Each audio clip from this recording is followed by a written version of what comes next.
Hi everyone, so I've put your starter for your English within the PowerPoint today. So your starter is to read chapters 9 and 10 of our class book.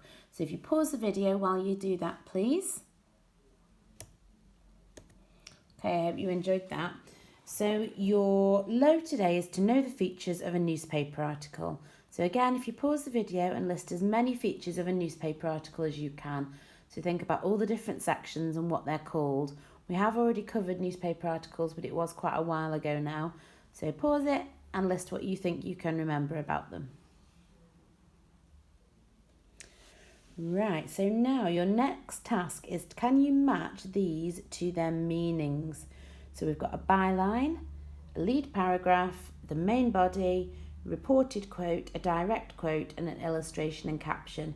And I want you to go down and see which of those that you are able to match up there, what you know about each of those features. So pause while you have a go of that. Right, so we'll just go through the answers now. So a headline, is of course, it's short, it's snappy, and it attracts the reader. So it's what draws the reader in to read the newspaper article in the first place. And it comes right at the top of the newspaper. After that, you have a byline, and that's in sort of normal size writing underneath the headline. That's the easy one, who it's by and where they're reporting from. Your lead paragraph is your first paragraph, and that contains the 5 W's, who, what, where, why, when.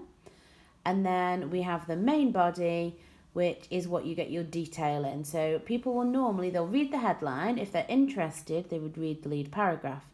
If they're then interested in the lead paragraph, it doesn't give any details, so it makes them think, oh, I'd like to read more, but it's enough to draw them in further. So the main body then all of a sudden has the detail and description in it. Your reported quote is what somebody supposedly said, so it doesn't say what they've exactly said. Often they would use the words told us in that, and it's something that somebody is reported to have said, so it's second-hand information. Then we have a direct quote, and that's what includes speech marks or inverted commas, and it is exactly what they said and who said it. And then at the very end, we have an illustration and a caption, which is a picture or a photograph. Sometimes it's a diagram, and it has a sentence underneath. That's the caption, just explaining what's happening in the picture, the photograph, or the diagram. Now, you should know from the newspaper articles we've done before, we have just one headline, one byline, one lead paragraph. And then our main body is separated by different quotes. Sometimes they're direct, sometimes they're reported. So it might go main body, and then a quote to support and evidence what's been said, then a bit more main body, and then another quote, and then more main body. And remember that any direct quotes are always on a new line. And then at the end is your illustration and caption. So included today in what I've given you on Dojo, there is a newspaper article. I would like you to go through that newspaper article, and I want you to label all those features that we've just spoken about. And so make sure you're clear on what they are. You might do that on the screen just by highlighting them, because it's just a Word document, and making notes around them, or if you've printed it, then you can do it on the paper, or you can write them down. It's totally up to you. So pause the video while you have a go at that. And my newspaper article today, I will find for you.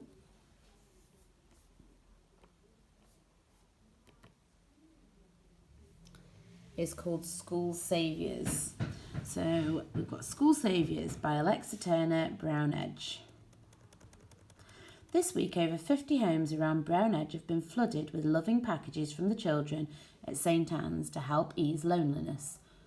The children from St Anne's have lovingly designed packages called Hug in a Box to give to many people around the village of Brown Edge. I can't imagine how lonely some people must be, said a boy in the Year 6 class. We have just done what we can to make them feel special. The packages had beautiful artwork on the front, coloured by the children in school, and were packed full of treats for the people in Brown Edge, mainly those who live alone, to enjoy a small comfort in a somewhat miserable start to the year. A teacher from St Anne's told us that the children put their efforts into doing their best to relieve the traumas that are being suffered by many day in, day out. I was overjoyed to receive the package through my door. What a thoughtful group of people, Mrs. Dodd enthused. The COVID-19 pandemic has been ongoing for nearly a year now in Britain, and the most recent lockdown has left many more isolated residents with no company other than themselves. It is a dark winter for those people, and the local school children have done all that they can to ease this and to put smiles on the faces of many.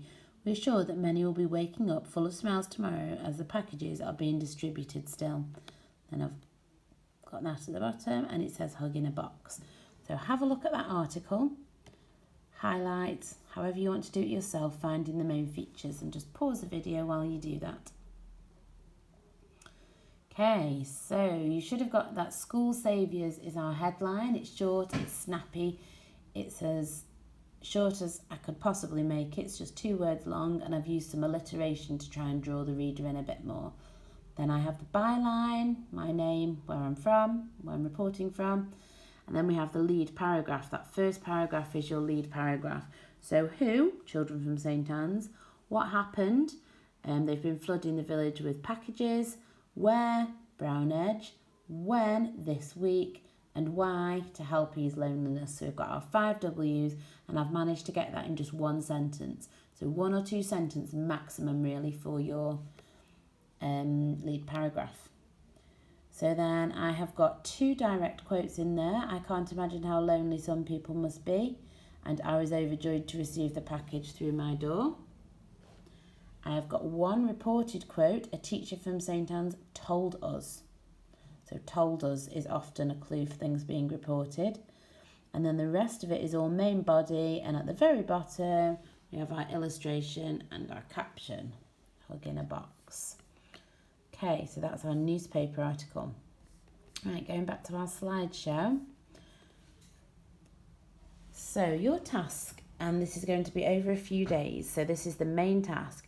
You're going to be leading up to writing an article for the school newspaper about a boy entering the girls' bathroom. So from our book, you are going to be writing as if you go to Red Hill Elementary School with Bradley and Jeff, that a boy has just entered the girls' bathroom, so it's a school newspaper. So today we're going to start planning this out. So I would like you today to write 3 possible headlines that you could use. So think about puns, make it short, make it snappy, any alliteration or humour. And then you're going to write your byline, that's the easy bit, who you are, where you're reporting from. And then you are going to write your lead paragraph, so you're going to include your 5 W's. So I've put this should be no more than 3 sentences, but the shorter the better. Don't give detail in that, because if there's enough detail in the lead paragraph, people will not read on. You need enough just to hook them in. And I think I've been quite generous saying 3 sentences. If you can do it in 2, even better. If you can do it in 1, absolutely perfect. So that is all you've got to do today. That's your only task for today. The 3 headlines, the byline and the lead paragraph. And then tomorrow there will be more for you to do on this newspaper article. Have fun, and I'll look forward to seeing what you've done.